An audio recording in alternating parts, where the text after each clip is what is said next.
water had gotten in this part and it had fallen apart. So anyway, this is the bottom part of two guys bringing things. He is one of the world's leading experts on ancient Mesopotamia, who has traveled to Syria often. But all University of Chicago professor McGuire Gibson could do during the Islamic State's rampage of destruction in the historic city of Palmyra and other sites was watch helplessly from afar. This is the worst it's ever been. I mean, this is totally out of control. The expulsion of Islamic State forces from Palmyra brought some relief to Gibson, who believes with a return to government control, what's left of the ancient city's past might be back in safe hands. I hope that the government gets more and more control. I say thank God for the Russians.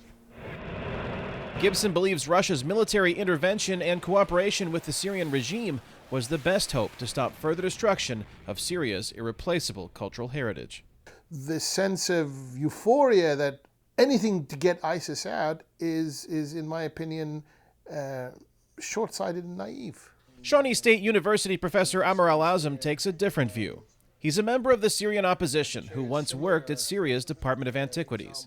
He says indiscriminate airstrikes by the Russians, as well as the Syrian regime, are just as dangerous as deliberate acts of destruction by IS militants. The Russians and the regime have no concern, no consideration.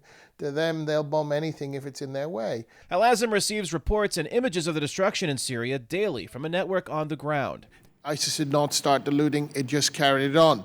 While critical of the role of Russian and Syrian forces, he does agree with Gibson on the larger threat to Syria's heritage.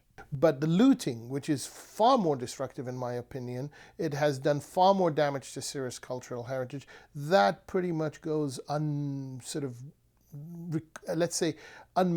Much of the trade of historic artifacts from Syria is illegal, but the chaos of war and international demand have created a black market for Syrian artifacts.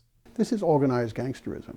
And, but there's a market for it. Amr al-Azam says there's only one solution that will stop the widespread looting and destruction. What really needs to happen is for the war to stop. That's what's going to save Syria's cultural heritage. A prospect that remains dim as Syria's civil war enters its 6th year. Kane, Farabaugh, VOA News, Chicago, Illinois.